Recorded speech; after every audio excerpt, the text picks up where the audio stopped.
This meeting is being recorded. I done heard it and I'm ready to go. All right, man, haven't been back in a while. Been busy. I know it's no excuse, but we're here now. We're ready to talk and we're ready to explore. Um, Yes. uh, Yes. this one right here, I honestly have no idea where it's going to go, but Matt, he's going to throw some stuff just out here. We're going to ad lib and we're Left just and going to right just jab, yeah, just left, right. We're going to bob and weave. And more than likely, somebody's going to backpedal, fall down, not hit the ground, but they're going to fall into a hole. And, we're going to go down that Alice in Wonderland hole. This one right Yeah. here. Yeah, we're just going to go. We're just going to go and we ain't looking back. So that's what we're going to do today.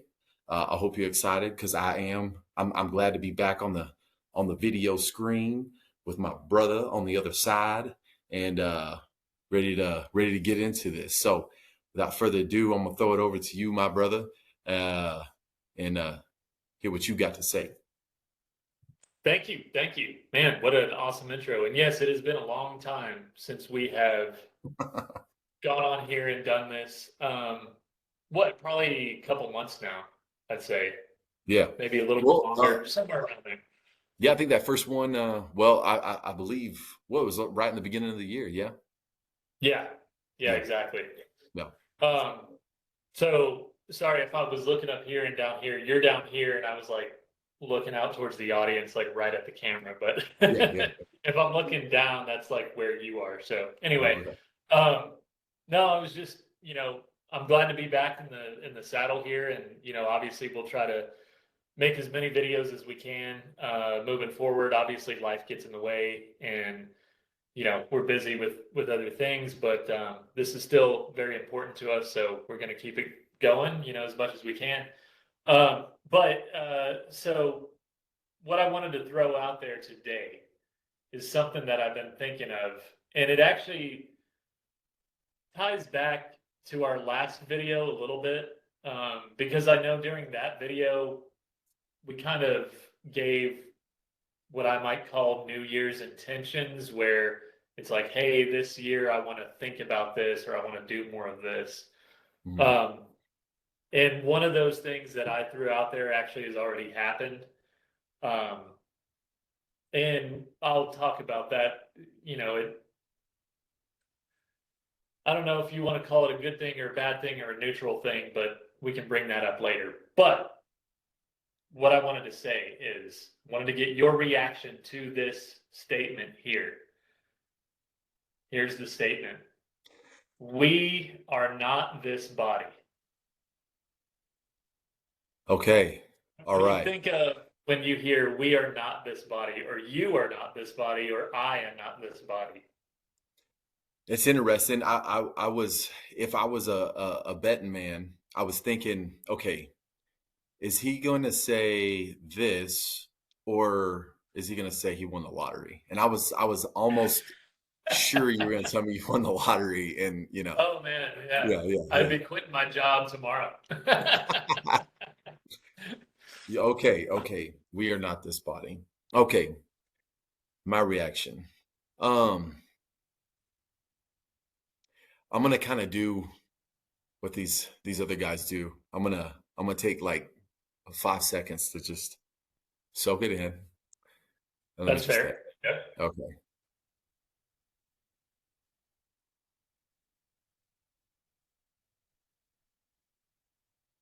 It's always good to think about what you want to say. Yeah. Okay. Too many people don't do that. Yes, yes. All right. This is can I ask here? I'm gonna be like the people uh, in the spelling contest. Uh where where did you get this from? Did it just come to you or were you reading something? No, it's something I've had in my mind for Okay. many years.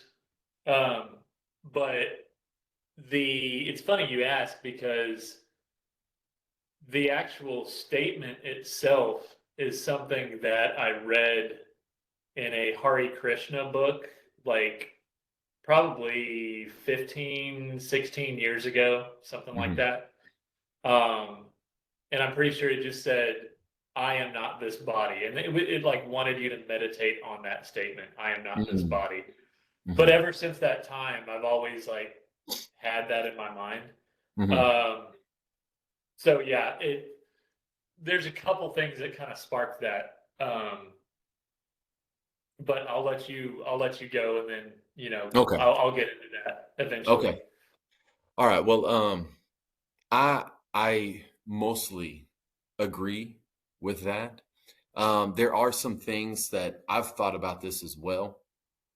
Um, in how the body, I guess, does affect, well, I guess if you allow it to affect, uh,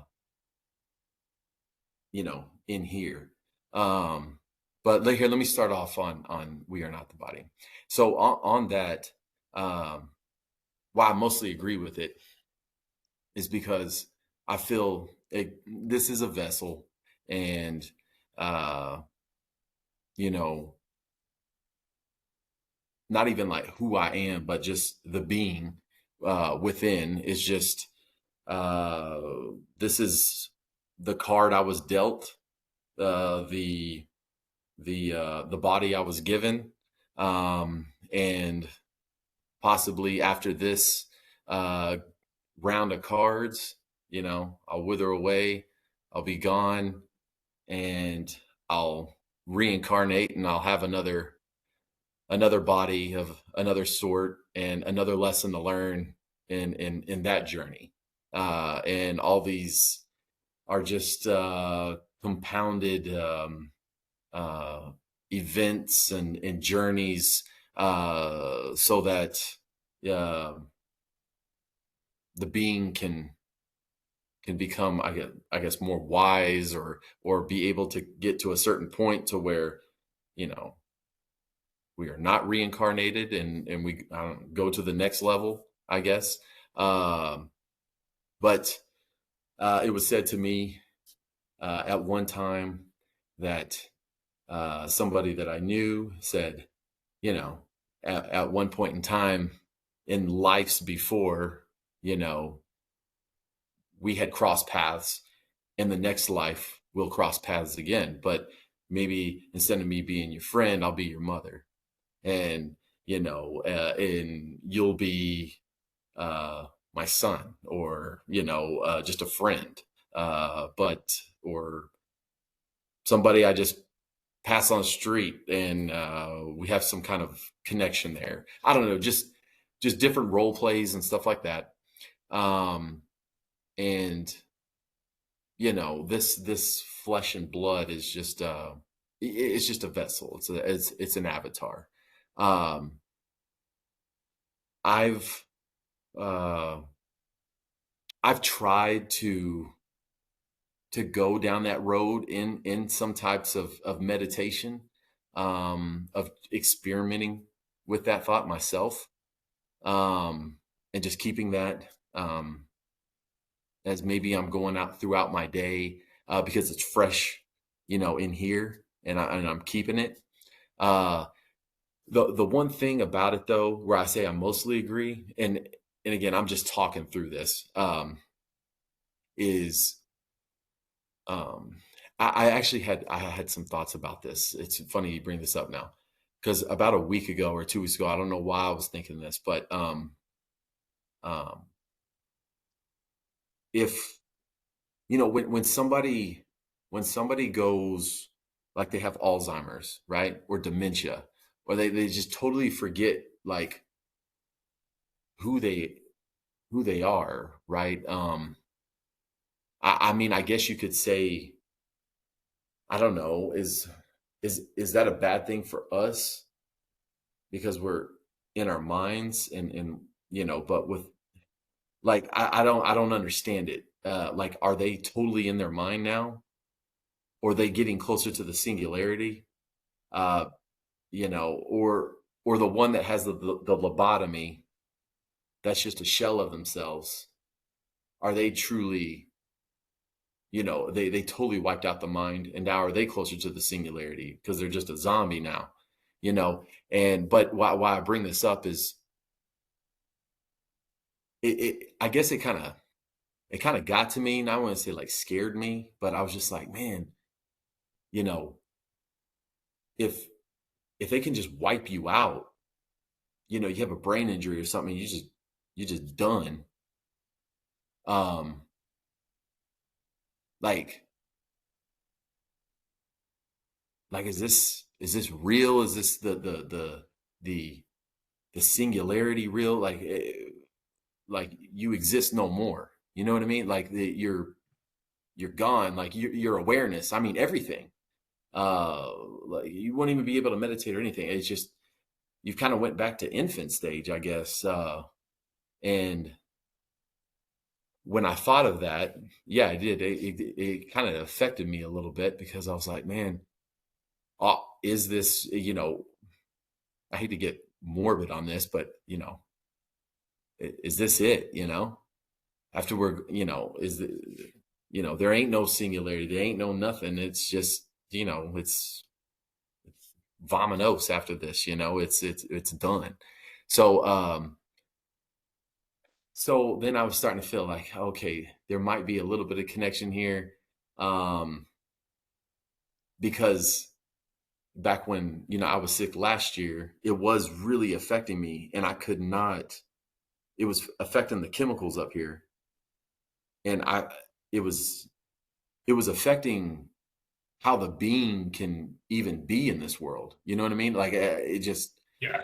I don't know. It was messing up a whole bunch of things. So, uh, yes, I mainly agree that this is just a journey. And if I think of it in that way, and then you do run into dementia or Alzheimer's or brain injury, and you're just a vegetable, and you have no idea what's going on. Um, that maybe then you were meant to, it was written in the cards and that was supposed to happen to you, but it's now you're just another pawn in the game for somebody else that's by your side to learn something, what's going on here. You're just part of the puzzle. You know what I mean? So when I started Yeah. to think about that, then I was like, okay, that makes me feel a little bit better. Um, but I know we're gonna get deeper in this. I don't want to talk too much more about it, but yes, I mainly agree. Yeah, again, to sum it all up, it's a vessel, and you know, in my next life, I'm gonna be, in my way of thinking, I'm gonna be in something totally different. I could be 300 pounds in my next one, or I could be, uh, you know, somewhere in Zimbabwe, or maybe I'm reincarnated and I'm on a different Earth or a different kind of planet halfway across the universe, or I'm an alien. I'll stop right there. Yeah. No, that's good, man. I mean, there's a lot there that you brought up that's interesting for sure. Especially, the part about how you can lose some of your faculties when you have a certain disease or whatever, and it can Mm, really jack up your mind. Um, and I think we're even I think the real absolute like reality, if you will, um, is even beyond that, right? Like even beyond the most refined state of mind that you could get in as a human being. I think even that is still not touching what the absolute truth is, right? Now, I don't venture to say that I know what all of that is because that would go against the point that I'm making, which is that I think it's beyond our capacity right now to really know what that is. And maybe that's for a reason. Maybe we are not supposed to know right now. or maybe we did know and we decided to have a human experience and we did the whole Men in Black thing where they like put the thing in front of you and like wipe your memory. And we did that before we came. And like maybe that's a whole part of the whole journey is like, okay, before you go do this, you know, it's meant to be difficult. You're meant to forget your real self. And like part of the journey is to grow and like maybe come back to that. But again, like you said, become more wise along the way, somehow, some way. But, you know, again, that's just a theory. I mean, no one really knows, but I guess I have not in recent years, I've tried to not think about what could be and more think about like just what is, I guess, right? Um, and I still even without putting any hypothetical thinking or faith or anything like that, I still feel like in the absolute sense, I am not this body. Now, I don't know if that means I'm a spirit or a soul or some other thing, or if it just means that I'm, you know, part of the elements of the universe, or like I don't know exactly what that looks like on the other side because I'm not trying to uh you know come up with any ideas about that or like have any faith about that. I'm just trying to go off of what I'm observing. But again, even with all that stripped away, there's a part of me, especially as I've meditated more and, you know, read more books and stuff like that, there's a part of me that feels like I'm almost a video game character and like something else is controlling this character. And the deeper I go into the meditation, the deeper I go into kind of these spiritual ways of looking at life, um, the more I feel like I'm getting closer to the thing that's controlling the video game rather than being the video game character. Mm. And it's actually helped me out a lot because I've been able to separate myself from situations that are happening in life, and I've been able to observe them from um, kind of like a third person standpoint and like a neutral standpoint. And it's more of Mm. like I'm aware of what's going on, kind of like watching a movie, you know, like I'm aware of what's going on, but I'm not, I, whatever I is not actually in it. And it's not detachment in a bad way. Like some people might think that's a bad thing. Like, oh, you're detached and you don't feel anything, you're numb. It's not like that. It's more of just like pure awareness, you know, of like, I'm just observing the thing and I'm not judging it in any way. So I don't know. That's something that has been going on in my mind is like, I haven't tried to add anything to that statement of I am not this body. Like, it's not, I am not this body. I am a soul. Like, I'm not adding anything to the back end of it, right? I'm just saying, I'm not adding the positive, which is saying what you are. That part's left out. I'm only Mm. saying the negative of what I'm not. And so the what I really am is still a mystery. And I don't know if I'll ever come to that answer while I'm still on earth. But even with me not believing, let's say I strip away all belief, still just through the practice of meditation alone and without trying to put any spiritual twist on it, I just have this feeling of like there's something more than the video game character. Mhm. You know, No, yeah, no, absolutely. Yeah, I haven't heard it put that way, and that's very interesting. Um, uh, so I mean that'll stick with me uh, as I'm going through my things. You know what I mean? It uh, you know with you saying that specific thing with these thoughts or these more I would say conscious thoughts as you're becoming more aware uh, these are important. I think of what you're saying right now is that you're getting further into this spiritual journey, or the cosmic awareness. And the reason I say that is because, yes, I hear you saying, I don't know if I'll get to the answer, but what I hear a lot from you right now, or hear more from you, is that you're seeking the questions. You know what I mean? Like, and I think that's more important than the answer. You know what I mean? I think people are so fixated on trying to find the answer, but uh, but they don't know the right question to ask. It's like if Mm, you go to the all wise one and you have one question to ask because you're trying to find a certain answer, and it's like, but you don't ask it in the right way, so you're not going to get the fulfillment of what you thought you were going to receive. You know what I mean? right. And and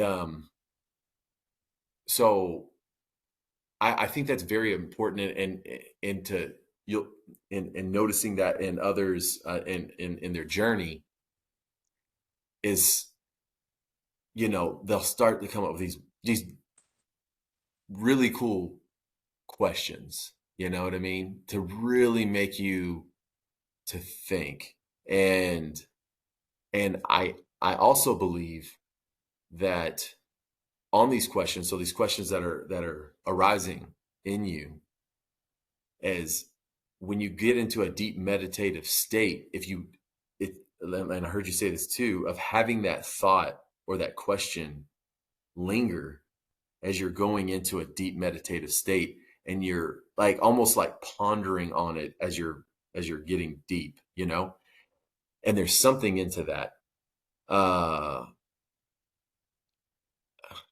I'm not saying, I feel like I've touched that a little bit.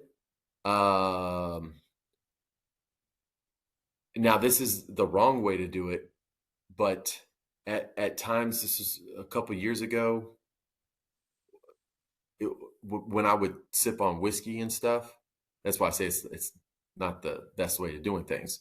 But I would get into, at nighttime, I'd get into a little bit of a meditative state, right? Now, I would be sipping on something as I'm doing it, but maybe I'm working on something. Or what I would like to do is just have the everything kind of dim, and there would be no music, no nothing. And I would be sipping on something, but I'm just kind of just staring off into the distance, and I got this question in my mind, and a complex question, or just trying to seek something out. And there's something into that where, if you go deep enough and you meditate and you ponder on it in a deeper state, like it'll, I don't know, it's like something that you like start to crack a code, and it starts to become, you know uh visible, and you can it kind of start to peel away, and it, like it's just there, and you start to put things together. um in another one, I hate to like name drop here, like Einstein. They said that, I think, we may have talked about this before. He was known, and I don't feel like he knew exactly what he was doing. You know what I mean? That's just what he did, on these complex equations and these problems and stuff that they had. They said they would walk in on this guy, and it wouldn't be crazy. Like, he would just be sitting there all day, staring at a board with this stuff, not saying anything, and just focused on that thing for hours, not saying nothing.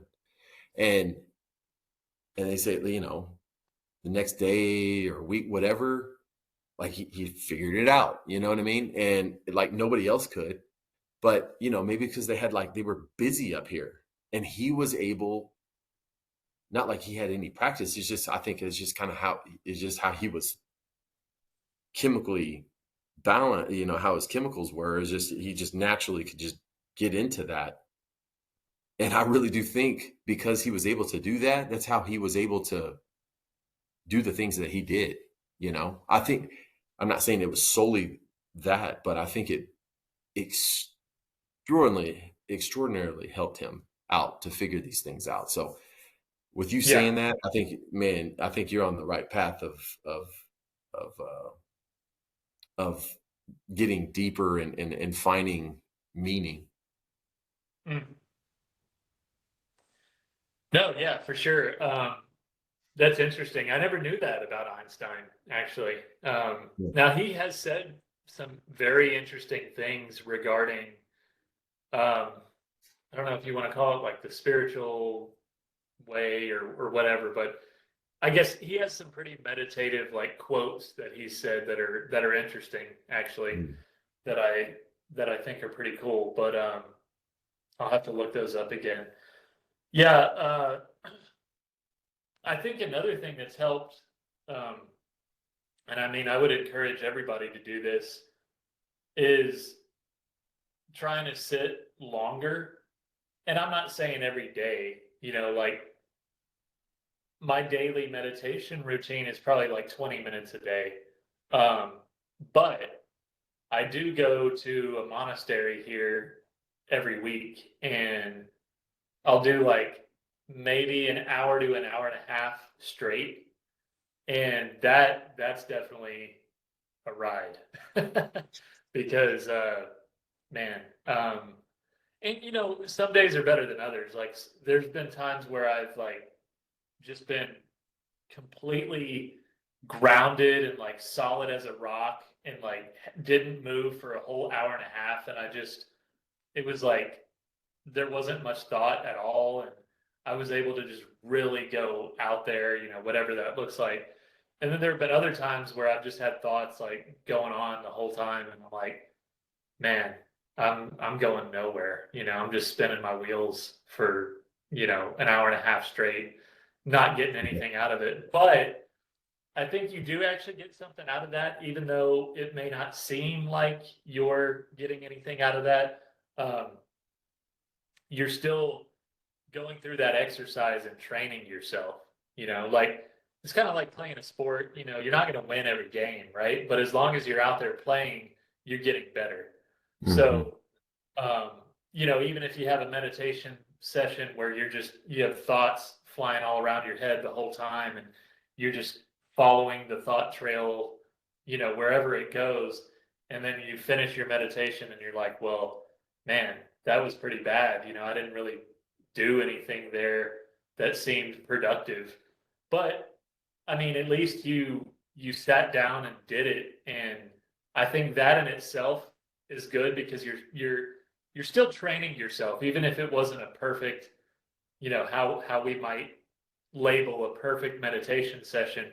You still did it, you still trained yourself, and you're still getting better by continuing to do it. So even when I have those thoughts and stuff like that, I still count it as beneficial.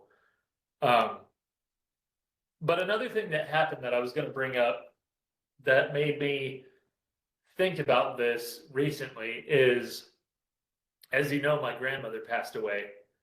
And what I was referring to in the beginning of the video was at the last video we did outside where we were talking about, things we wanted to focus on this year. One of the things I said was keep death close. And I wanted to focus more on, I guess, that, right? Just like, what is death? Like, what is this all about? What is this process all about? Because we talked about it on our last video quite a bit of, especially here in 21st century America, we're so far removed from death. It's kept so far away from us and like behind closed doors. And I mean, unless you work in a funeral home or something like that, right? But, or you're a mortician or whatever, right? But uh, for all the people that aren't, right, you don't really see that often. Or, even like a paramedic or something like that, they see that a lot, right? But for those of us that don't deal with that on a daily basis, like we don't really we don't really focus on it that much. And I think a lot of us try to not focus on it. I know I have been one of those people, especially before before I really started getting back into meditation and getting deep into this again. So maybe like um, before 2023, I guess, because that's kind of when I started really getting back into this again. Um, I was afraid to even like think of the word death. I didn't even want to like consider it. It was like bad. Like don't talk about that.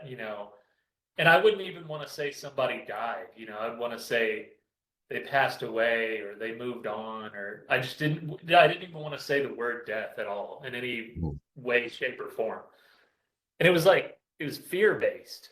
It was very fear based. And anyway, as I've gotten back into like what I think is a healthy form of spirituality, uh, I've now started to entertain thinking about death more. And it's become a meditation for me. And actually, there's a Buddhist practice of meditating on death, which I found to be very interesting. I won't get into that, but basically, uh, when my grandmother passed away, fortunately, I was able to see her a week before she passed away, and she was still alert at that time. I mean, obviously, she was on her way out, but um, I was able to talk to her. She was able to respond back.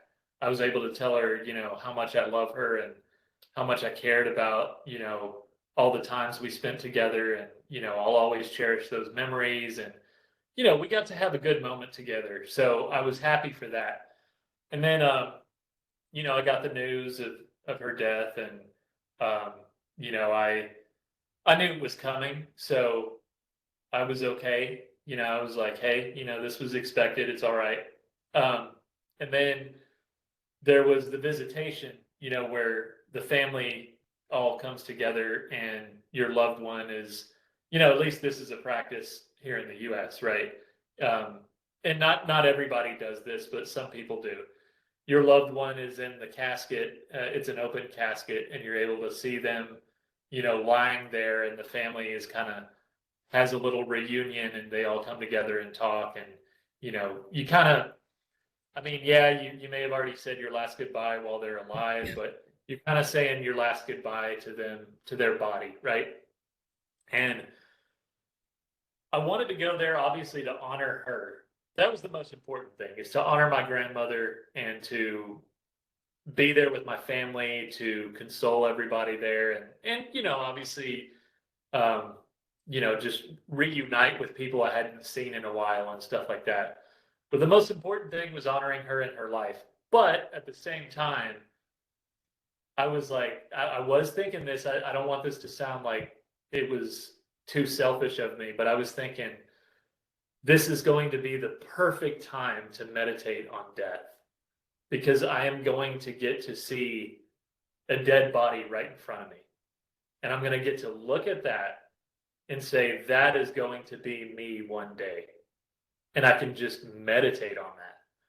And I did that. Like, I obviously didn't like sit there in front of her for forever, doing that. That might be kind of weird. But like, I did go up to her, looked at her, and I was just like, this is a dead body. I'm looking at it right now. That's going to be me one day. But on top of that, I also had the thought, and you really see this in a dead person, how obviously they look different, right? Because they're not alive, and the body obviously is starting to decay. Even if you embalm it and put a bunch of makeup on it, it's still not going to look like the person exactly looked like when they were alive. So, obviously she looked a little bit different. I mean, she was familiar, of course, it was her body, but she looked a little bit different because she was dead, right? And but it made me really think about that thing that I just said at the beginning of our video here of we are not the body. And I'm like, why do they look so different? I mean, yes, there is obviously the scientific side of it, right? Like, you don't have blood flowing through you, your brain is not operating. Those things are obviously going to make you look physically different, right? Just as if when you get older, you physically are going to look different. Yes, there's 100% a scientific reason for all of that. But I don't know what it is. Maybe this is too simplistic, but it's like the fact that the breath has left the body, it's like the person has gone away with it as well. And that person is no longer there. And the body is just like a shell. It's no different than a log, you know?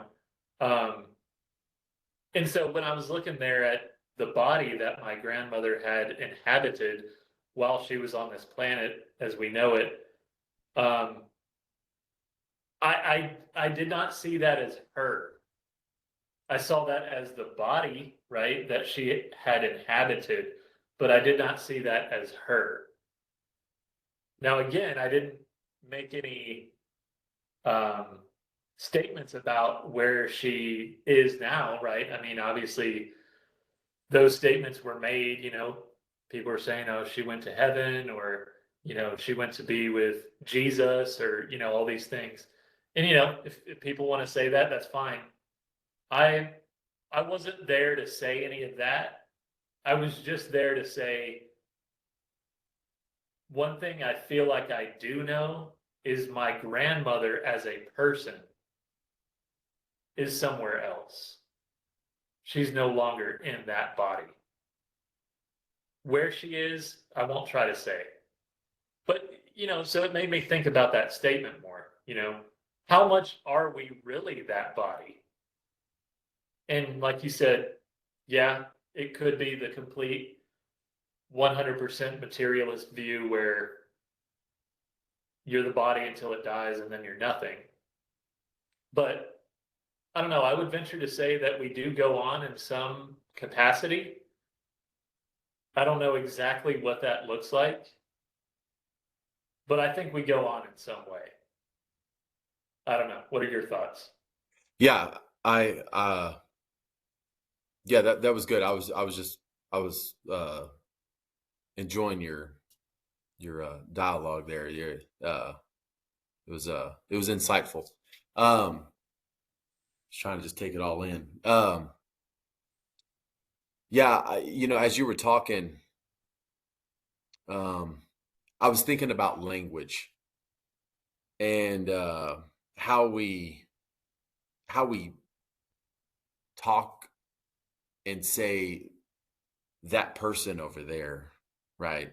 Whoever it is, that person over there. Now, I don't know that person, but that person's walking and talking across the street, right? Or they're in a park. I say, "Oh, look at that person over there," right? But I think because I was trying to, as you were talking, I was also in the right hemisphere or left hemisphere as I was listening to you. I really was, but I was also No, thinking I of feel you. something Yeah. that The wheels um, start turning. yeah, the wheels start turning, and I was trying to like, okay, when I say this, does this make sense, or is this really how it goes? And I think it is for the most part. I'm going to say that person over there in that park. Now, if that person now is lifeless, and the person, because I almost just said the word just now, if that person is in the park now, I would say their body is over there. Like the language changes. Instead of saying that person, if it's a lifeless body, we call it a body now. And Ah, you see what I'm saying? Like even it's yeah. natural, even in our language, that there's a difference, right? Like it's a person and then it's a body. So maybe even in language or in, obviously language, I don't know, came from the mind.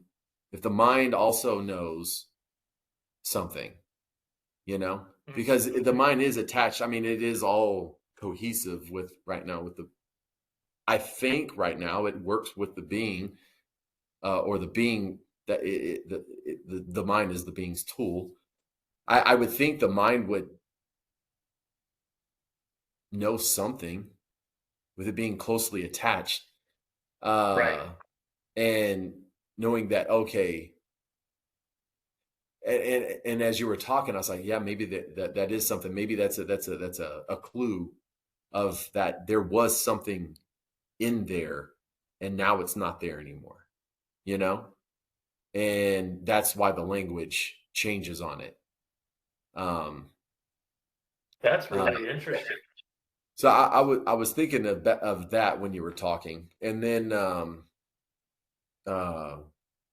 I would also say this, and I don't mean this to be any type of disrespectful at all. When I say this, and I don't think it would come off across that way, but I've thought, and God forbid, I mean, we're all getting older, and I've got aunts and uncles and grandparents as well, and sooner or later, you know, I'm going to be at at a funeral, So, but uh, when they do pass on,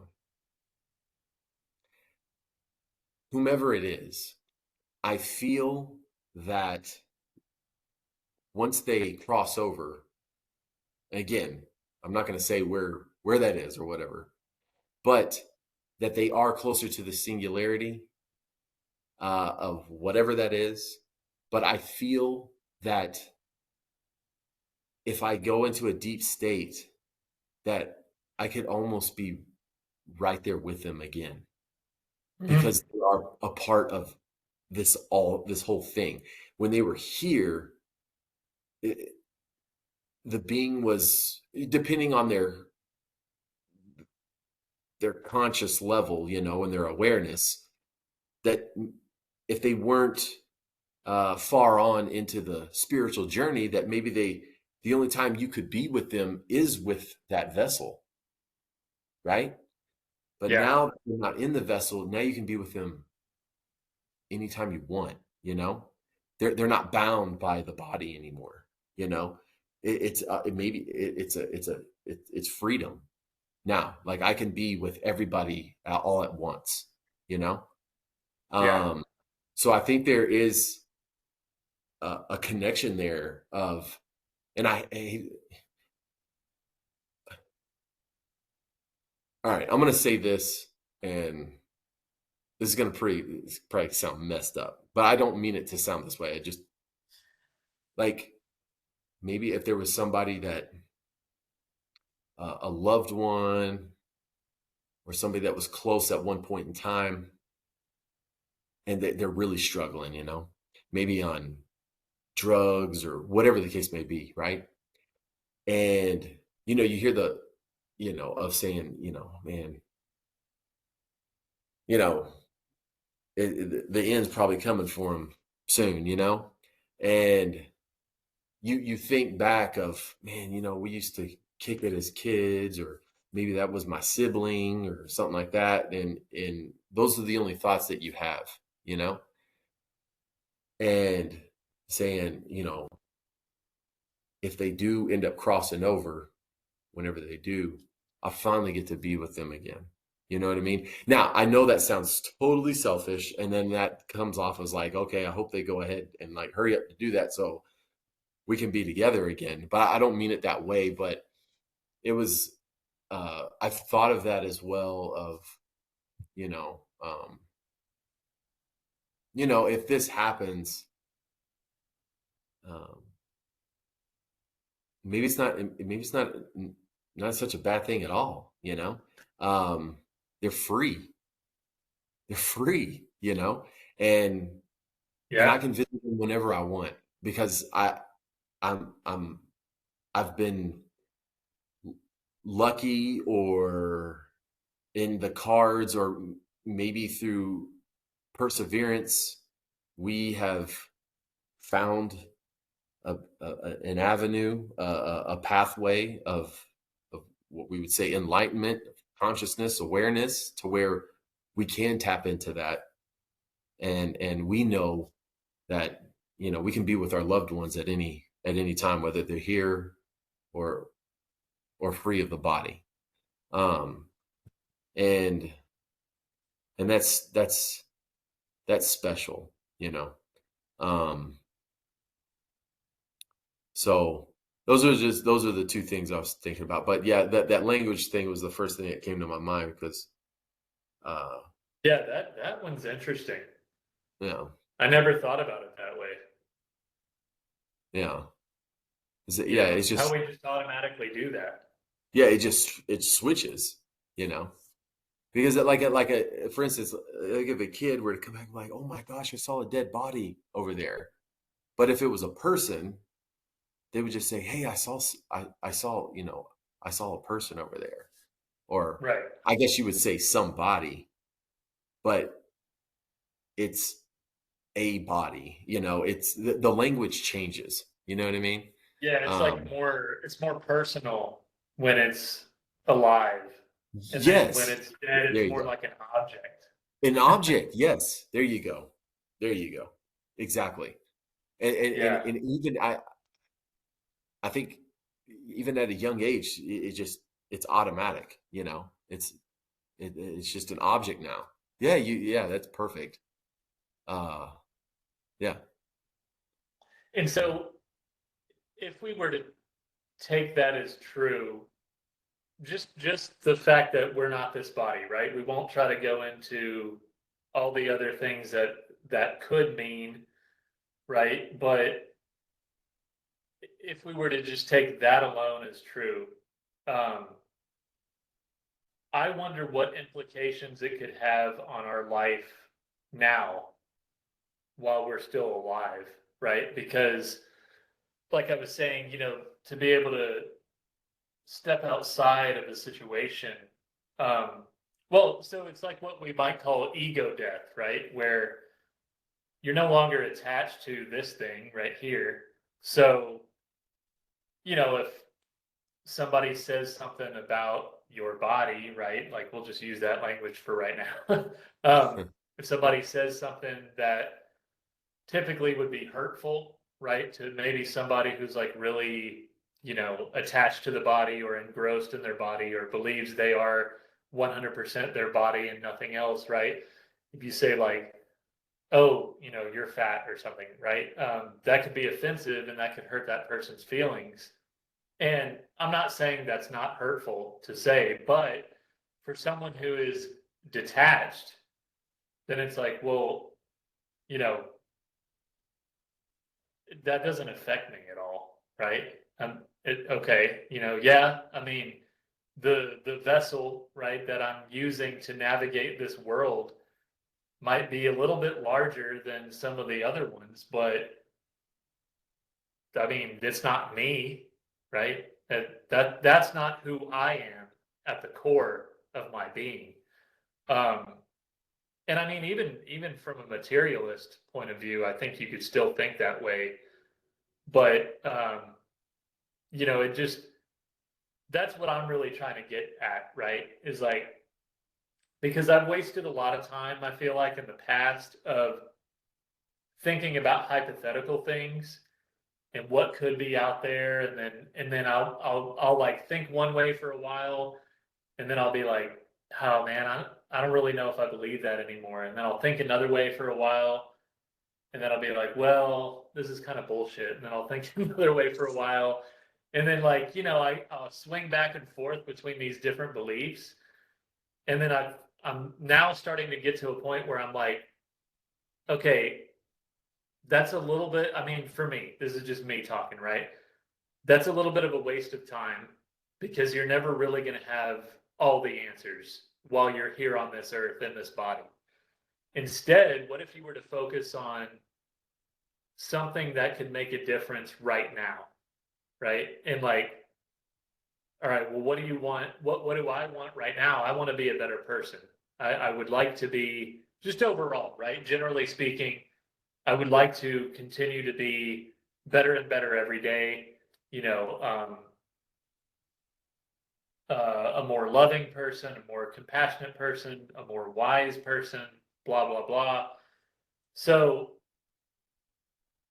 what can help me do that, right? Well, I feel like the meditation has helped, but then, there are certain just like aphorisms, right? Which are they're just short statements, kind of like what I was saying, right? We are not this body. Leave it at that. Don't go any deeper than that. What would the implication for right now be if you were to believe that? Well, then that would be I would not be as offended by people saying negative things about me, because not only am I not the body, there's even a little bit more to it. I'm not the mind, which is a part of the body. I'm not the ego, right, which is this false identity.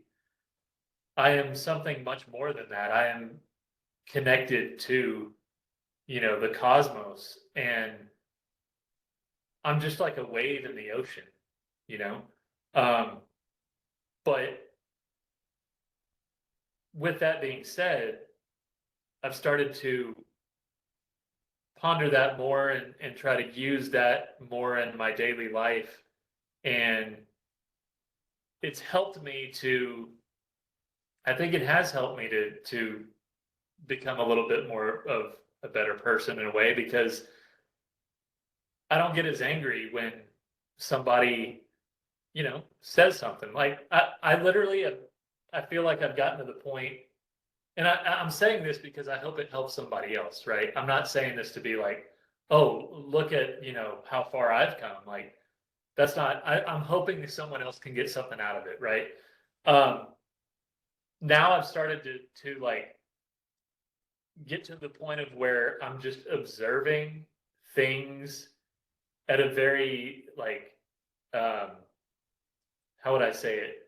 Just in a very simplistic way, to where instead of taking what somebody says and like taking that personally, maybe what they said is wrong, right? And I'm not saying, anybody can just say anything and it's not wrong, right? But instead of taking it personal, I'm trying to just look at it as like, why am I offended by different noises coming out of like the orifice of that person's body? Because that's really all it is at like a very simplistic level, right? Is like, well, what is language? Like, what is the English language? If I didn't know English, I would have no idea what they're saying. It would just come out as gibberish, right? So I just kind of look at it as like, all that is noise squawking out of an object. I know that kind of sounds bad, but, Yeah. but like, why would I be offended by noises? You know? Yeah. Yeah. So it's just like a different way of seeing things, I guess. Yeah. Yeah. I'm gonna use that squawking thing the next time I get pulled over and the cops talking to me. Right. All you are is just a What is this squawking, thing? coming out of an orifice. Who are you? Sarah, I'm gonna need you to step out Oh of the car. man. Yeah, yeah. Right. Yeah, there's definitely a line, right, Yeah, that we yeah, have to yeah. draw. Yeah, back up, back up. Well, and I want you to say your part, but let me say this one thing. Yeah. That's why there is something I've learned recently through some books I've been reading and all that, where the importance of making the distinction between conventional reality and ultimate reality, right? Where Mhm. like the conventional reality is the one we find ourselves in right now, where we have to abide by certain rules and we have to follow some cultural norms in order to navigate this realm. Because if we don't, we could get in a lot of trouble, right, in this realm. And that would not be good. Like, that wouldn't be productive. That wouldn't be smart. That wouldn't be skillful for us to do that. But on an absolute or an ultimate sense, right? There's a reality that pervades that conventional reality where the rules and the cultural norms and the right and wrong and all of that goes out the window. and it's more pervasive. It's more of a kind of a conglomerate of like everything, right? So, but the thing is, I can't live in that ultimate reality 100% of the time within the conventional reality, because again, that would just, I would get in trouble, right? Like if there, if it was like, oh, well, yeah, I'm going to say to the cop, like, you're just a squawking object. I don't, you're not even anything, right? Like, and Yeah. hopefully that it didn't come across as that when I was conveying that message, but No, no, no, no. That's you just know, me. and I know Yeah. you were kind of joking too. But it's like you do have to make that distinction, right? Because a lot of the things that we talk about on these videos, it might seem like it's kind of like out there, especially to somebody that's not used to kind of some of the language we're using. But then you have to realize that we're talking about the ultimate reality, right? And so with that, you know, that's not something that you obviously you get closer to that as you meditate, you get closer to that as you live more within this spiritual framework, but there is still the conventional reality that you have to live in where you do have to abide by certain rules and do things a certain way if you want to continue to navigate that realm and not be in danger, basically. Yeah. So Well, yeah. So on that, I think the mind built the conventional reality. Um, and it would be hard for yes, you're absolutely correct to not be harmed in the conventional reality, because when you're living in the ultimate reality and you bring it into the conventional, to me, you're completely vulnerable, right? Um, and you're you're an egoless entity walking in, and yeah, and then you're coming into a conventional world of nothing but just egos everywhere, right? And uh now I say that now you've got the ones that I believe that were in the ultimate reality, with your Krishna or your Buddha or your Jesus that did it, right? And for some of them, it didn't end the way they probably wanted it to, or maybe they did, maybe they saw that coming. But I would say that yeah, Jesus is a perfect example of ultimate living in the conventional, and that's what happened to him, right? Like they were not having it, and and but on the other hand, because of it, I think he, obviously with the messages, it was a sacrifice, to bring that that consciousness to this conventional world.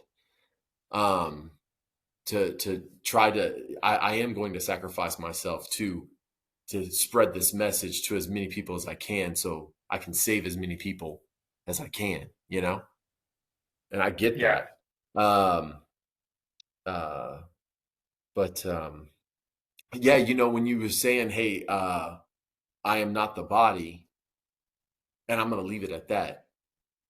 I think that's very important, um, in a couple of ways. Um,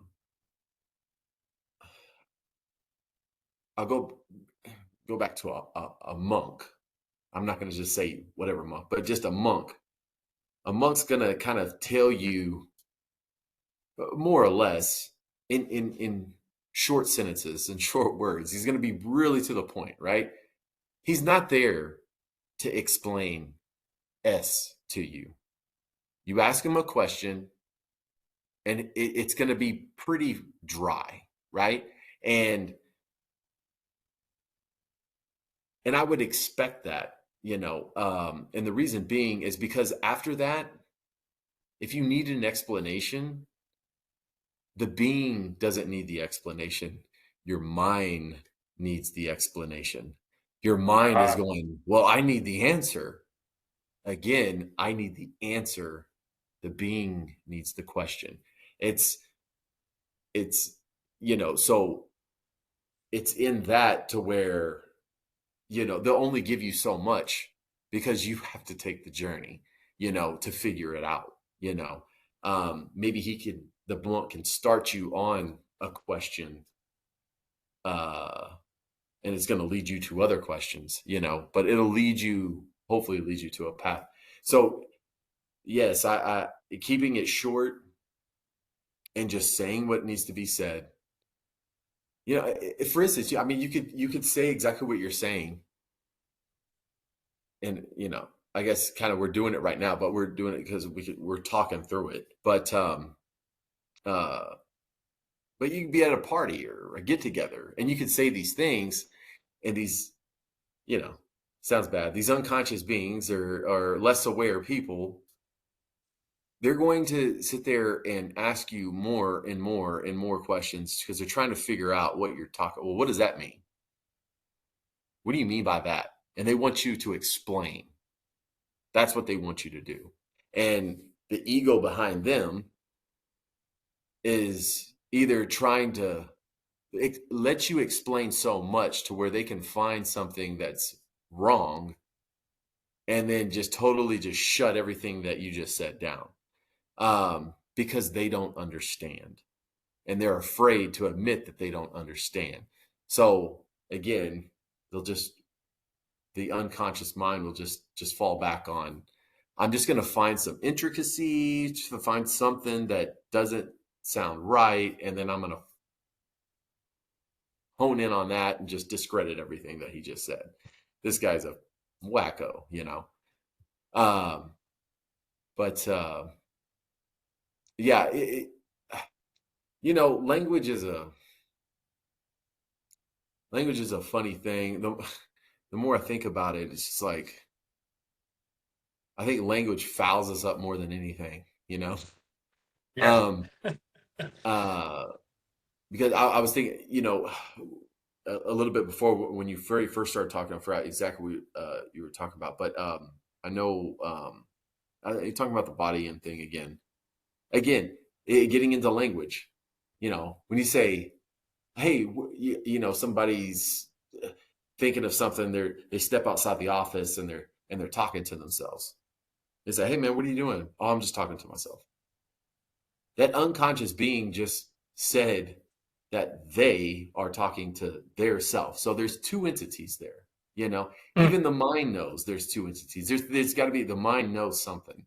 You know, uh, Even in the language of saying um, the human being. Again, I would say that there's two entities just in that right there. There's the human and then there's the being. This is the body and then there's the something else. You know what I mean?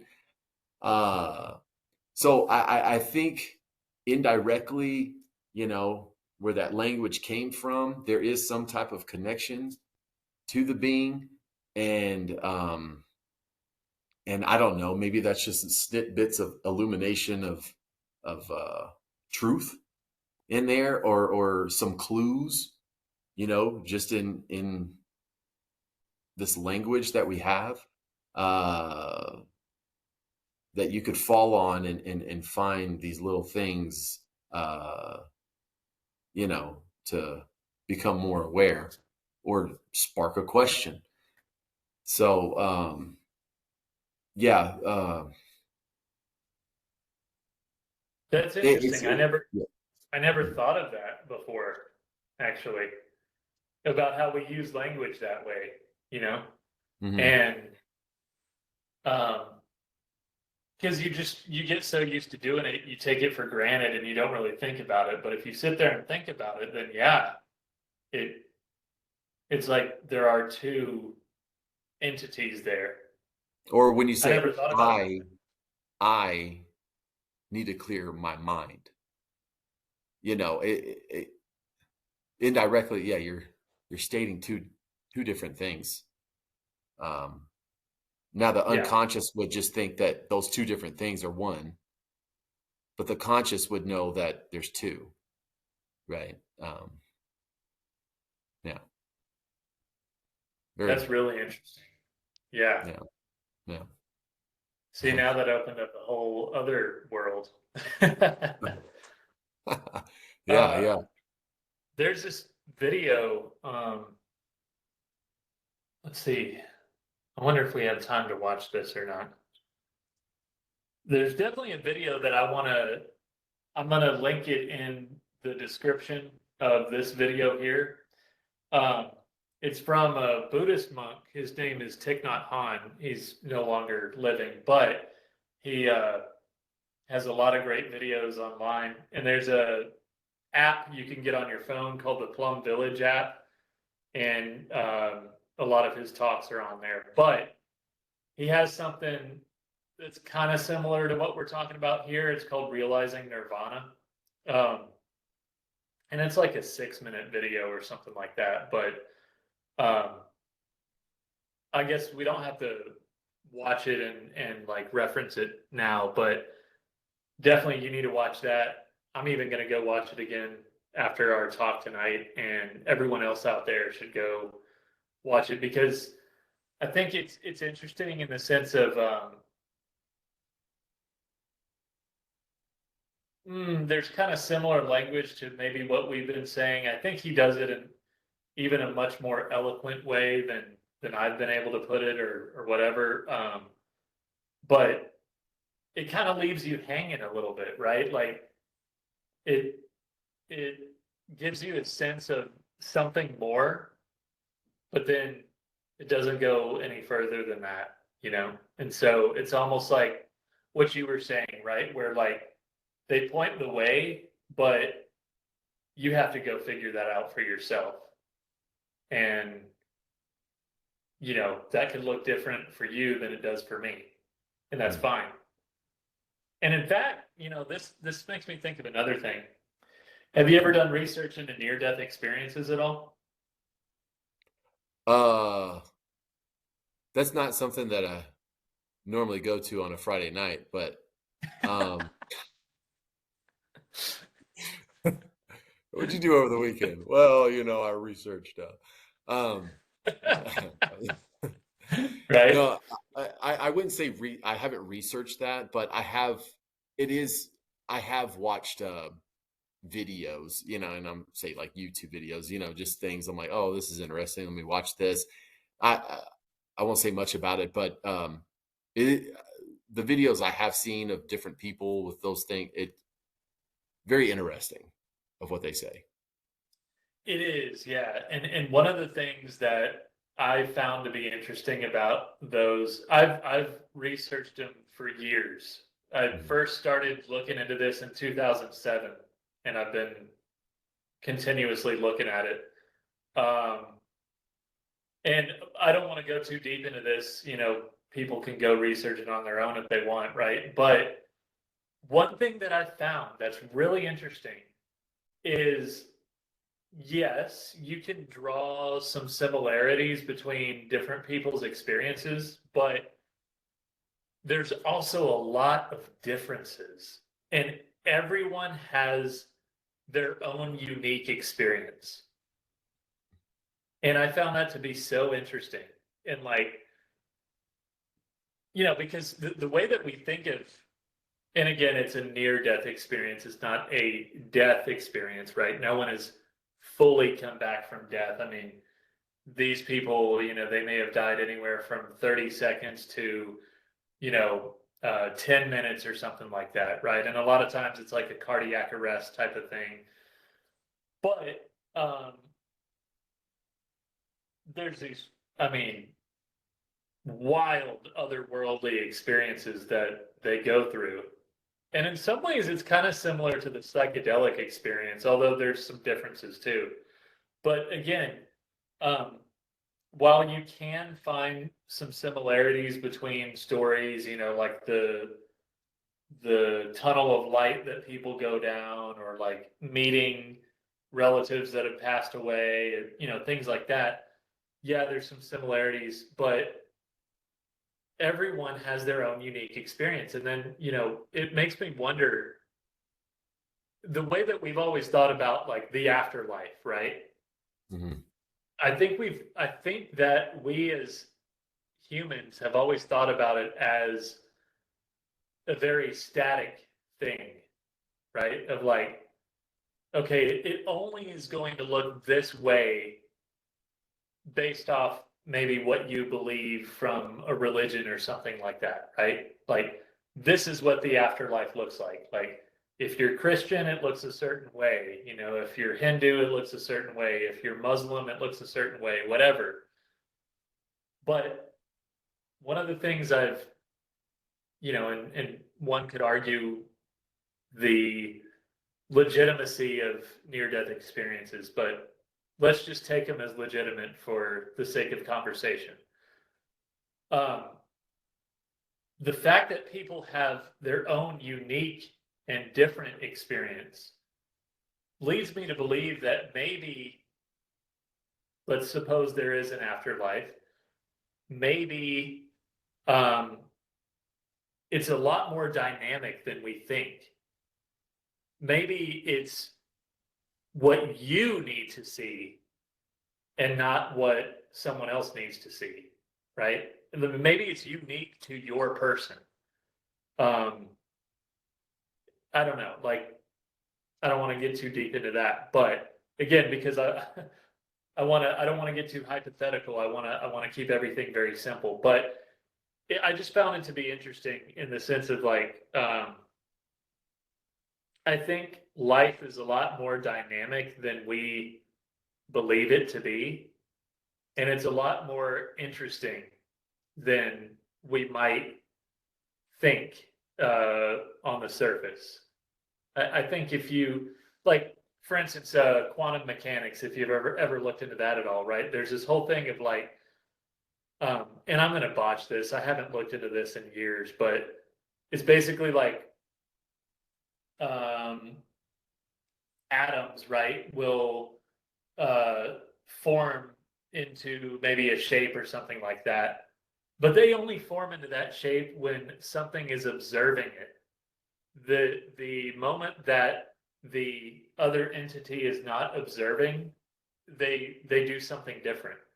So they only form whatever shape or whatever color, whatever you want to call it, when there's another entity looking at it. Yeah, So the I don't know, double, it's just so the, interesting. yeah, the double slit theory. Is that what you're Is that what it referencing? is? Yeah. Yeah, I forgot what they were shooting, like protons or something, like single. They were shooting a bunch of it, and there was two slits, and then when they shot it at the two slits, it was coming out in the back like waves. Like there was a bunch of spots that it was hitting on the back wall, you know, uh, something like that. And then they they were shooting. That's what they did. Then they started shooting just one proton at a time,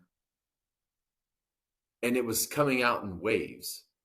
And they're like, well, how is it coming out in waves? It should be either going through one or the other. It should only be two slits that it's coming through, but it's still coming out like waves. It's like it's hitting everywhere. And so, we'll just put a device and figure out which one it's going through. And then when they did that, it just went through two. There was just two spots on the back wall. It wasn't coming through waves anymore. They take the camera away and it goes back to being wave. So yeah, that one's great. And they said, yeah, it was almost like it knew it was being observed. And it was like something that, so it's funny that you say this because that's something I was a super nerd on, was quantum mechanics. Dude, I would be reading up on the latest stuff on this stuff. I was so intrigued on it. I was like, that's the answer, is to go in. Everybody's like, oh, how big is the universe? No, let's go infinite small and get down to the building blocks of our existence, of why we're, everything. That's the answer. And so I was all into the science, and then I fell off. And the part where I fell off was, and again, like you, I haven't researched this in a long time, but the scientists and everything, it once it got to quantum mechanics or the quantum world, like physics no longer exists. You know, it can operate and do whatever it wants. Like it defies physics. So they couldn't, like it just didn't make sense anymore. It was just doing what it wanted to do. And then I was like, well, like then just everything that we're learning to a certain point in this conventional world that we know, okay, these equations work, but outside this, they don't mean you know what I mean? Like Yeah. they don't. And it's proven right there. The science is just like, well, hell, I don't know, you know? And there's no way to I can't do explain it. anything about Yeah, it. there's just like they can't explain it. And there was other things of, you know, now they're like, now I'll botch this up. Something of like getting down to this infinite small stuff. They can take one of the same thing, split it, and then like take it like half a world over and make this one do one thing and this one will start doing the same thing. You know, like Oh, teleportation stuff, you know, just oh, weird okay. things. And yeah, sometimes I'll visit it just to see if there was anything. Oh, like there was a big let this. You know, when they found the God particle, you know, when they were slamming those particles in and they finally found the God particle. And I was like, "Oh, they found it," you know, and like, you know, with these like quartz, I think that they are, and they found like this missing. It was like they call it the God particle because like this was going to explain like a bunch of things. They found it, and then like I ain't heard anything from it. You know what I mean? It was like, well, whoa, well, man, there was like like the high was like, man, once we find this, man, it's gonna blow everybody's mind. And it's like, well, we found it, and then the conversation just kind of just, oh, let's build a bigger one and collide more things together and see what happens. You know, Right. maybe that'll work. But but yeah, no, Well, it yeah, goes. yeah. Oh, sorry. Go ahead. No, I was just saying, I do feel that there is something between science and spirituality. I think in the end, it all comes together, you know? Uh, and yeah, that's what I think about that. Yeah, no, I would agree with that. I think so too. And I was just going to say that it goes back to kind of what we were saying earlier of, you know, it's almost like we were meant to not be able to find all the answers here, Yes. Yes. you know, because like you even get to the God particle and then it's like, well, yeah, but we still don't really know what's going on, you know, you know, like Dude, and they built this like huge thing that like went into like different states. You know the thing I'm talking about, like that huge hadron collider thing. yeah, I'm I, vaguely aware of it. Yeah. they spent like billions and billions. I mean, this huge project, and they just yeah, and then I don't know. But anyway, sorry. No, Yeah. no, man, this has just got me really like. Now I'm starting to like get out there because like another thing, another thing that I like to do, and I know you do too, because I've we've talked about this a little bit, but um, do you ever like go and just research planets and just think about like what's really going on a planet like Jupiter or something like that, right? Like just how freaking large it is and how there's like massive raging storms. Yeah, yeah, yeah, It's like, yeah, yeah. what is happening? Like, why, I know, there's obviously scientific reasons and stuff, but I don't know, man, just the magnitude of that. And like, you've probably done this too, but I've watched YouTube videos where it like simulates you going through Jupiter and like what that would look like, and Oh yeah, yeah. just all the storms, and other planets too, and I'm just like, my goodness, this is so insane, Like, Dude, I was envisioning us like in like fifth grade, and like I'm at lunch, and you like show up with like your snack pack, and you're like, "Hey man, do you research planets?" And you're eating your snack pack, and I'm like, "What?" Like, yeah, man. And I'm not making fun. I was just yeah. saying like, and we just got into the like Jupiter talk. I'm like, whoa, Jupiter's big, And we're just like, I'm eating my goldfish, and you're eating your banana cream snap pack. We're just like, oh yeah. But um, but yeah, no, yeah, I'll go into. I haven't researched it in a while, but yeah, I'll go in there, and this is what I like to do. I like to like read like facts about planets. I will do that, and it's interesting just to go down the wormhole on that, and uh, like one day here is like one day for like Jupiter. Again, this is going to be so far off, but it's like 220 days for it to like fully rotate, and or 220 days of our days for it to be like one day for over there, something like that. You know what I mean? Right. And like, uh, yeah, and that, and at one point in time, I was kind of nerded out on that too because I had like a telescope and stuff, and I was all into it.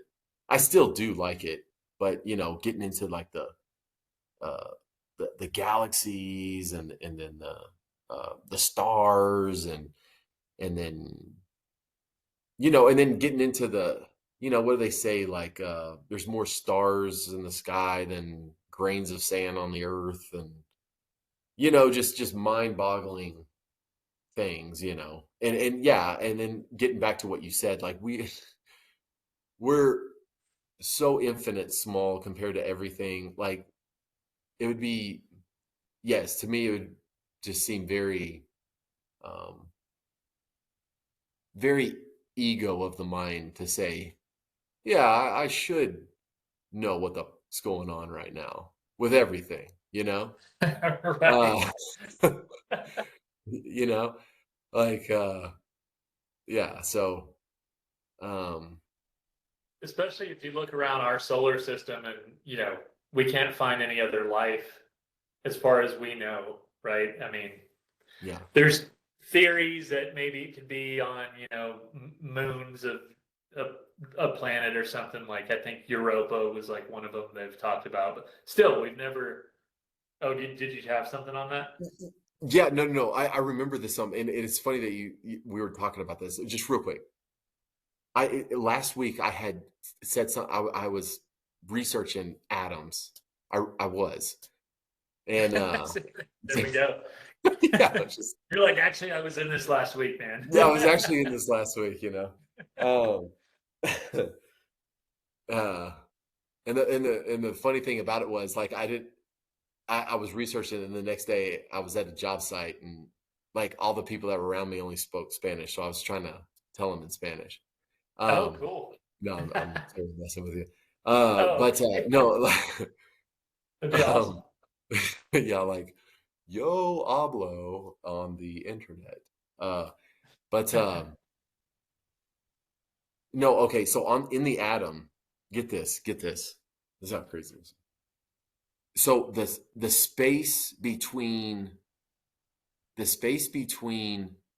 the the nucleus of the atom to like the electron that electron protons, yeah, that are going around, the space between that, if you were to blow it up to our size, that space would be the same ratio as us to the moon Oh wow. in just the atom. That's how much space is in Okay. the atom. That's how infinite freaking small it is from that to there. If you blew it up, that's how far the nucleus would be from the surrounding Does that make any Wow. sense? Yeah, yeah. I see what you're saying. Like, there's so much space. Like, have you heard about it like this too? Of like, we're made up of atoms, and the Mhm. atoms are that far spaced apart that, like, we're mainly like space, like air, really. That's what we're made up Yeah, of. You know what I mean? yeah. Like, yeah. Well, That, that's why. See, and now this is going to get really mystical, but that's why I think there's something to the breath, right? yeah. And like, Yeah. there's something to the air, like it's the life force. You know what I mean? Hmm. Like space and air, and I don't know. There's something to the breath because even the fact that that's the main thing you focus on, at least in silent meditation. Um, there's the whole pranayama practice and like yogic circles and stuff like that. But there's something to the breath. Like there's something behind all of that. Oh, what is I was talking about this before in another conversation. Hold on, I gotta find this real quick. You're gonna love this.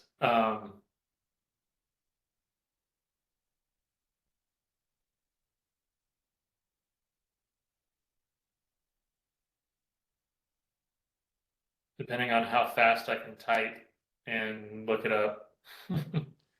Yeah. um, oh, Whenever here I we get to go. that, I'm misspelling Right. things. Yeah. Yeah, and you're Like, trying oh, to find it. Oh,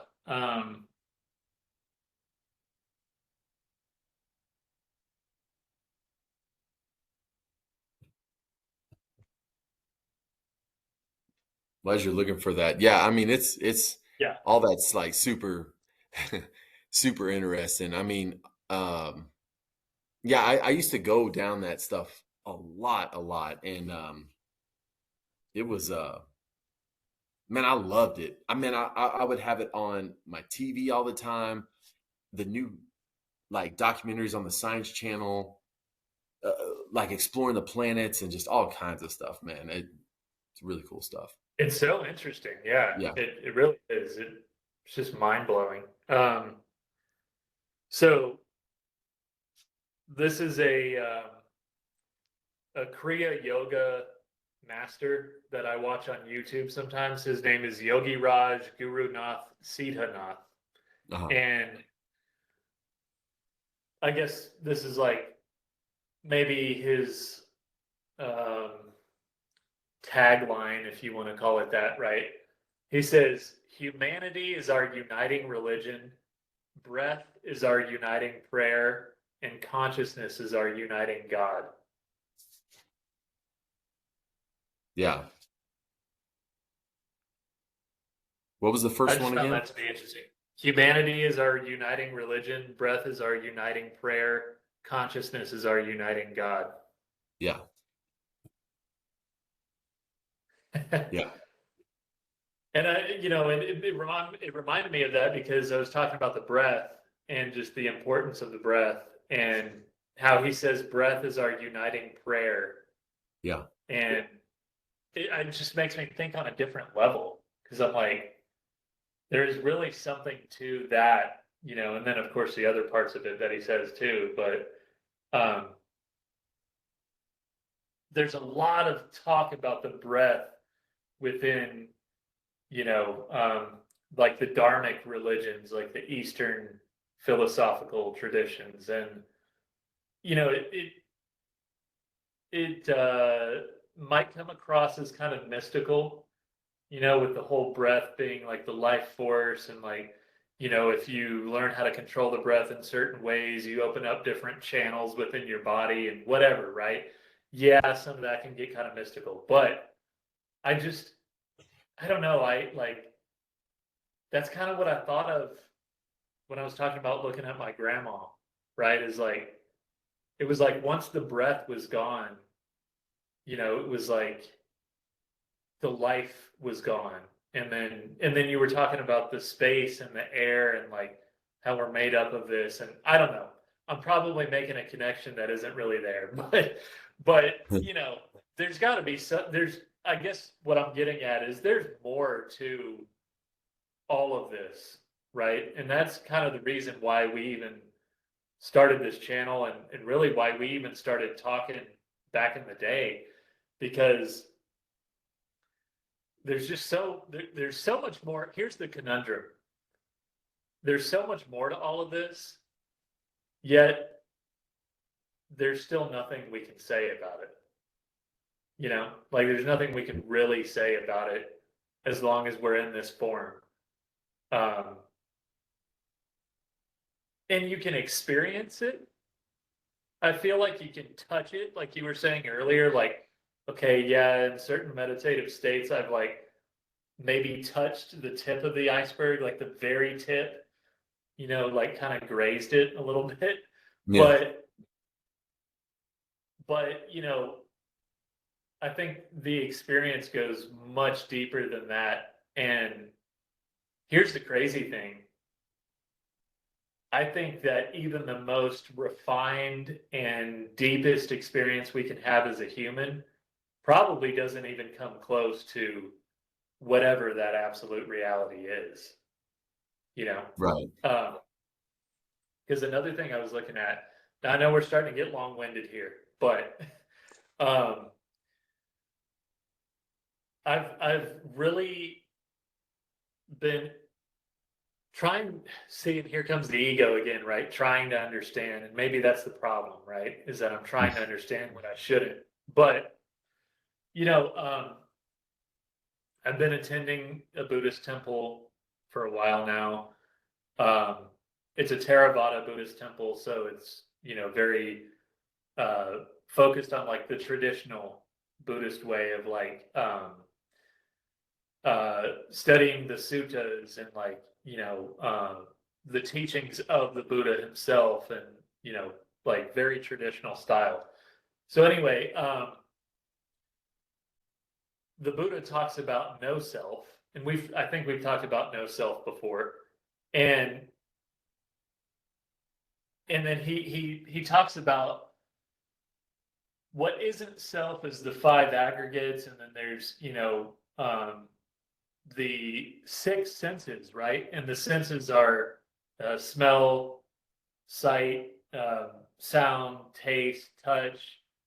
I'm probably missing one, but one of them is consciousness and like the mind, right? And so that there's an additional one that's added in Buddhist philosophy, which is mind or consciousness. And so then, this whole time we've been talking about consciousness, right? I just said consciousness is our uniting God, right? And I've been thinking about pure awareness and like, what does it look like when I'm just aware in the moment and I don't add any ego to it at all, right? Um, I'm able to hit this very refined state of being neutral and like not, I'm somewhat detached, and I'm not, you know, I'm not worried, I'm not afraid. I'm just being, right? The being that we talk about. But then, what if, I was thinking about this the other day when I was looking at some of this Buddhist stuff. What if even consciousness, pure consciousness, is not the ultimate reality? Because a lot of times that's kind of like what we say is like, Mm. well, you get to a certain point where you're just pure awareness, right? And it's like, well, what if that is even still just a part of the human experience? And there's more. And then it made me think, well, what else could there be other than awareness? I don't know, but there could be something more. And I never thought about that before. And I just was like blowing my own mind. I'm like, all right, dude, I don't even know if I know anything anymore. Yeah, well, okay, so yeah, I on that, I because I've thought of, yeah, the pure consciousness. Like, what if, you get to a high level of consciousness, a high level of awareness, and then you realize as you're getting into this other realm that that is actually the real world, and you have to somehow find your way out of that. You're still Mm, fogged. You didn't realize that you were three worlds away. You know what I mean? yeah. And Right. you feel like, man, I'm here. And then you're like, oh, whoa, I got to figure this one out now. Like, there's a whole nother world. Are you It's kidding me? You know? it's only one more level up, you know? Yeah, just one more. Just one more. Yeah. Um, Well, and dude, so that is the thing that has been tripping me out about the Buddhist philosophy because I've started to really dive deep into it, like, and I'm being trained by a monk and all that, but I've started to like, all right, let's really look into this, right? And they talk about the heavenly realms and how those realms are still a part of samsara, or the death rebirth cycle. And it's like, okay, so like you have the human realm, that's only one realm out of like a multitude of realms where you could be in a very very high state, like a heavenly state, but instead of your life being, let's say, 85 years, your life could be like a million years, but you still have to die at a million years, right? So like we think like, oh, it's heaven, it's eternal. It's like, well, no, I mean, to the earth mind, it's eternal, but really, it's like a million years is your life, and then you're dead again. You know. So the ultimate goal is like to get out of all of that.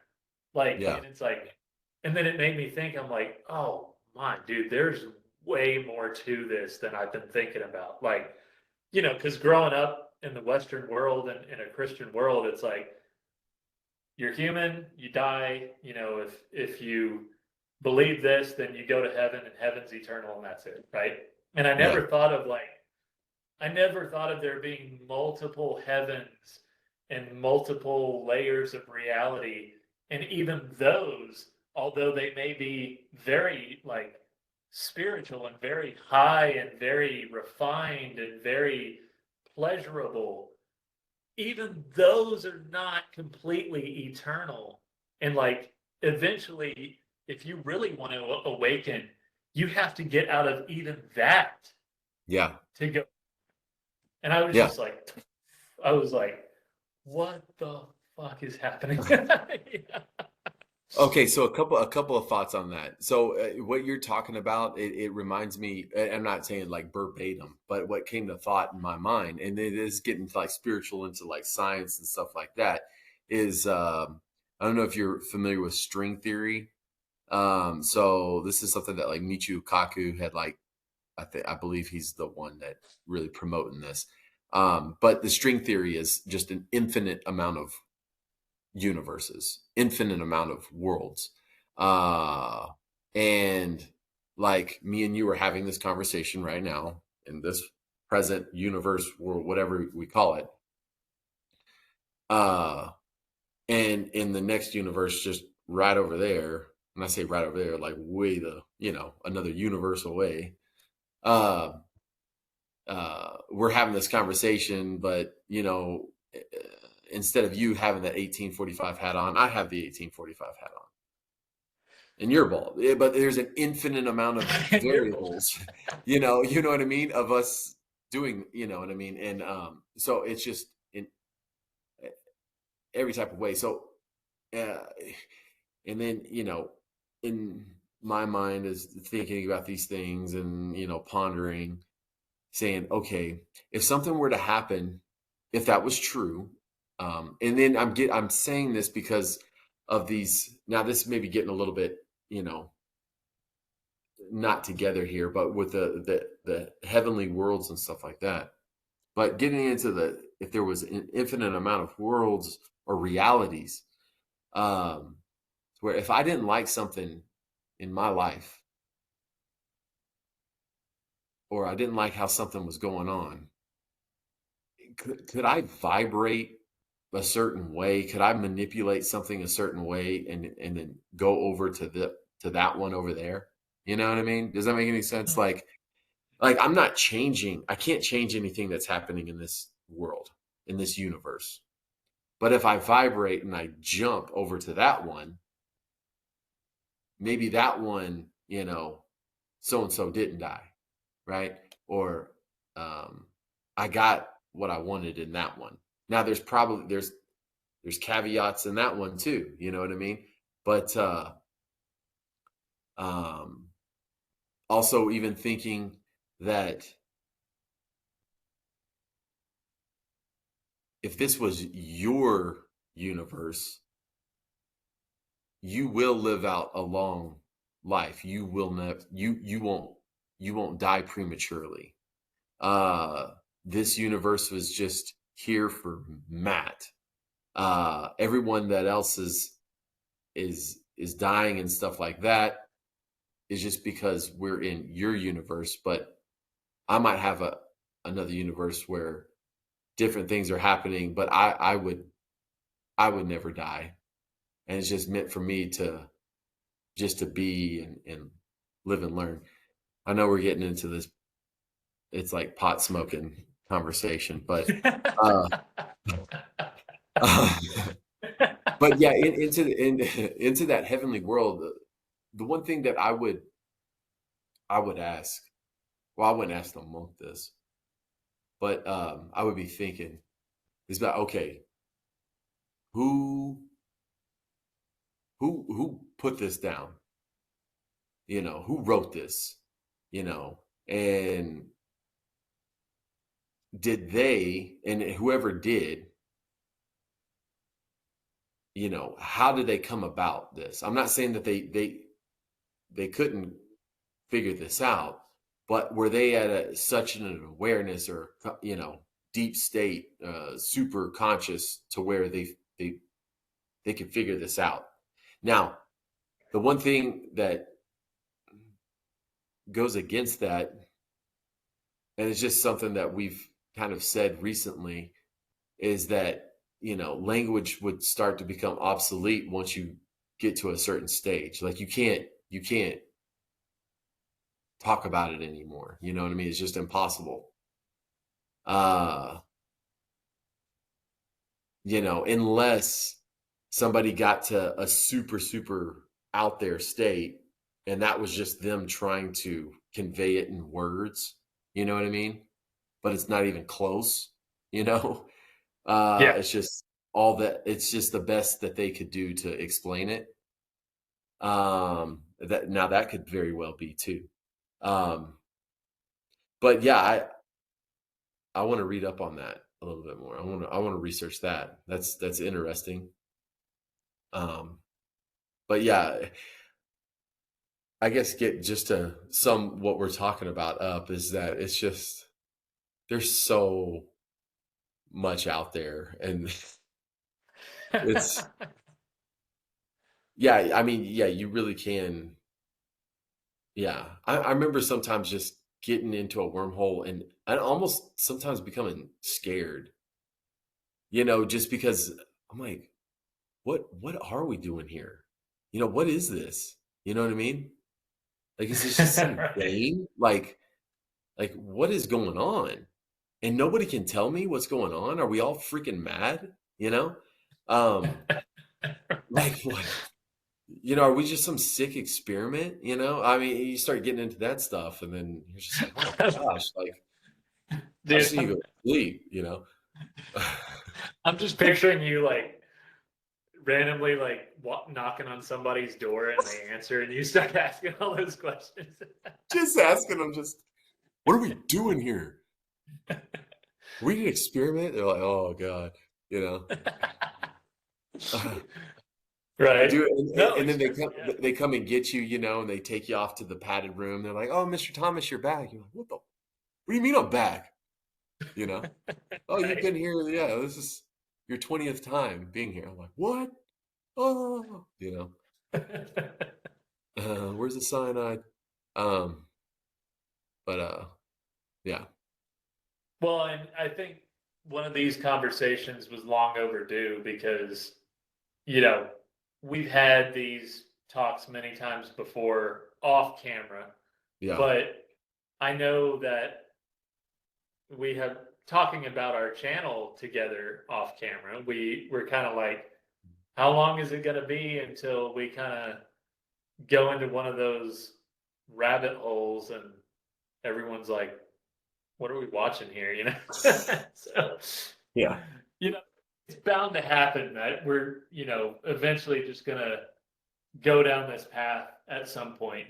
But I think I think at the end of the day, really, and we've said it multiple times before, but I'll say it again.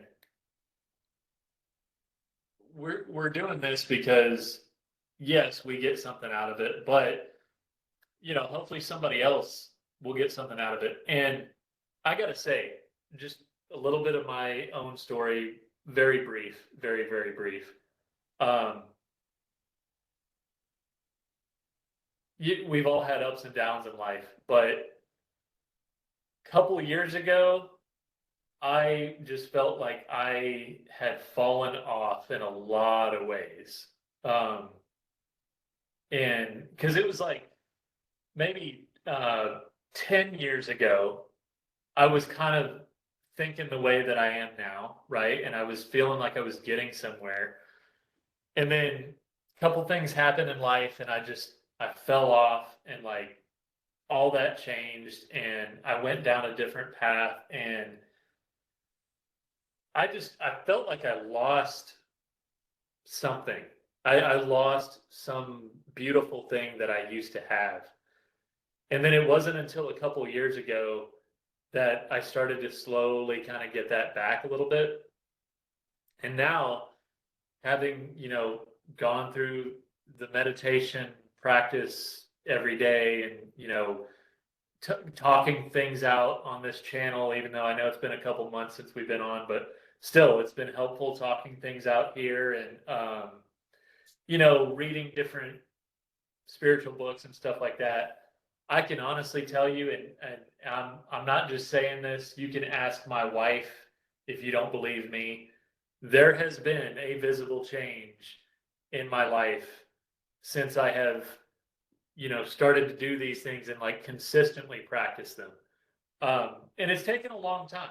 It has not been an instantaneous thing, but a lot of even kind of mental issues that I had, like fear, we talked about anxiety, those things have gone away, you know, pretty much completely. And there's just so much healing that has taken place and so many good things that have happened. Um, and that's why I want to bring that to other people because I know, again, we've talked about how we're all one, we're all similar, we're all human. Um, I know there's other people that have gone through similar things as me, and probably even worse than what I've been through.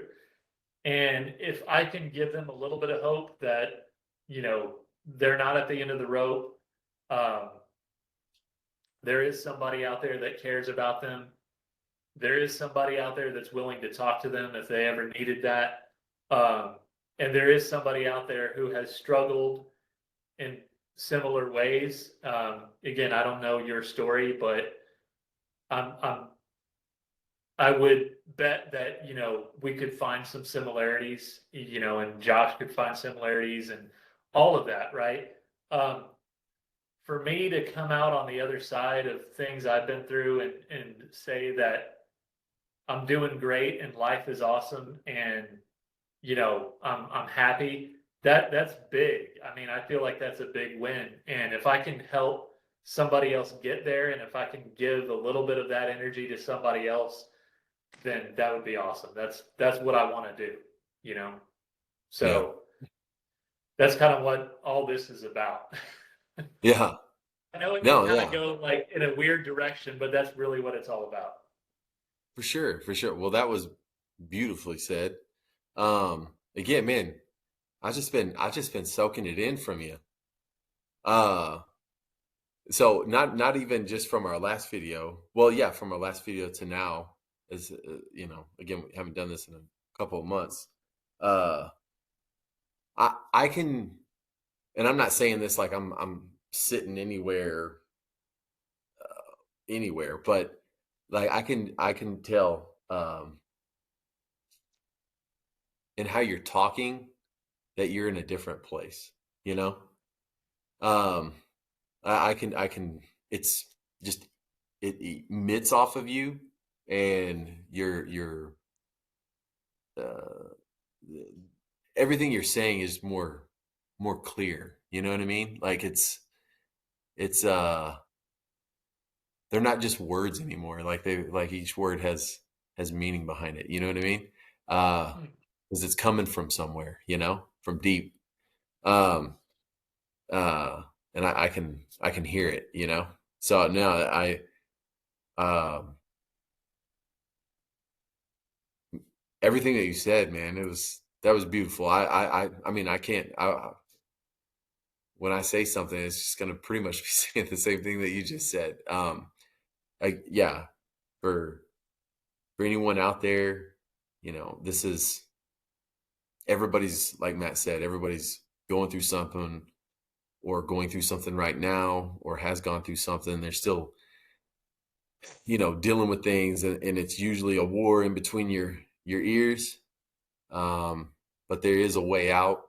Like Matt said, it's it's uh it's something that, again, not a lot of people talk about, not a lot of people want to talk about. It's often seen as not manly, especially for men that are going through things. But every one of them's going through things. um, and I mean, I still go through things, but the difference between how I was before and how I am now is, even if I lose sight, and sometimes I do, you know, uh, I know, and I can reset myself. I can, if I want to do it, I can do it, and I can snap out of it. I can escape this conventional reality for a moment in time, and go back to the ultimate, you know? And in there, that's where I find my solace. That's where my home is.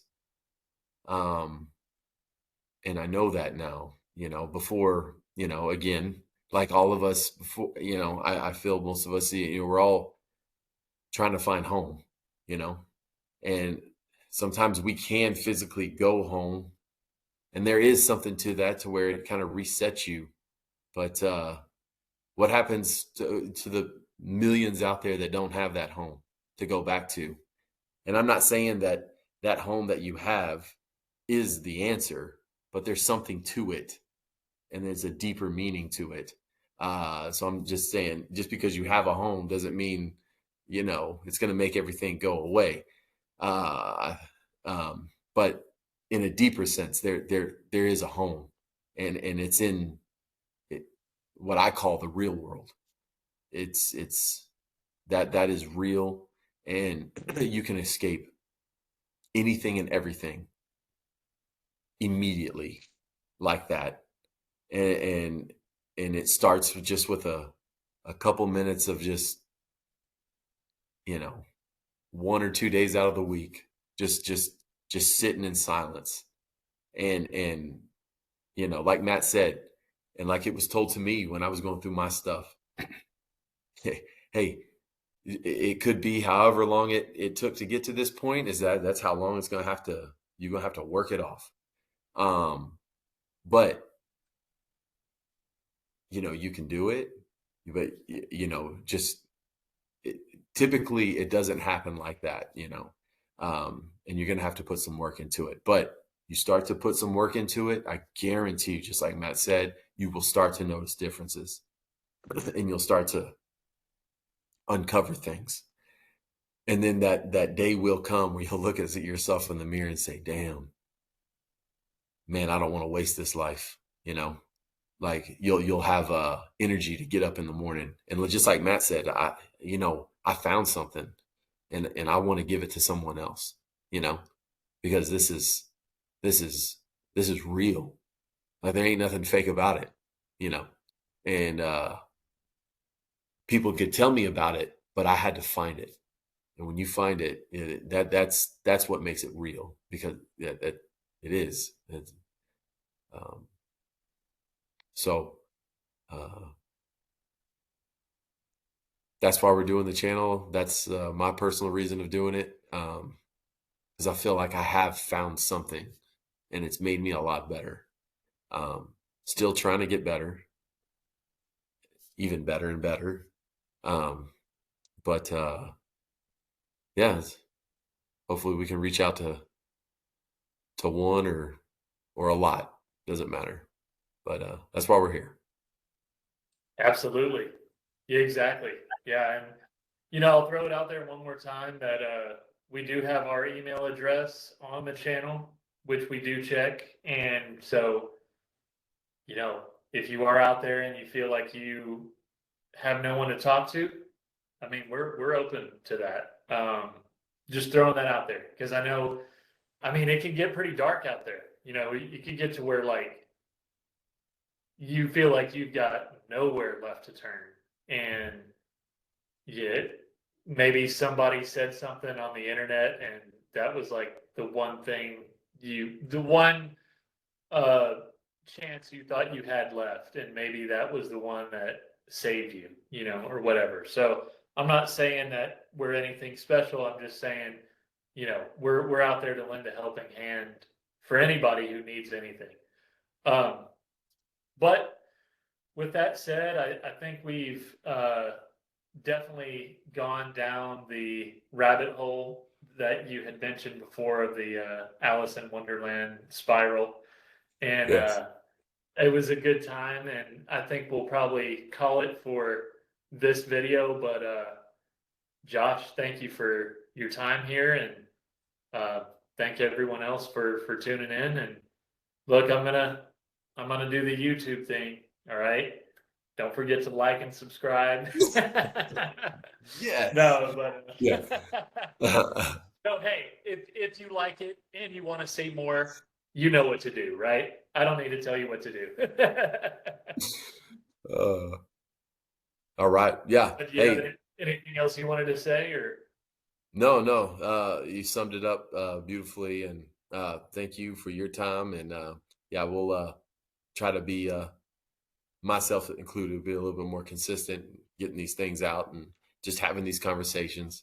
Yeah, that said, till next time. All right.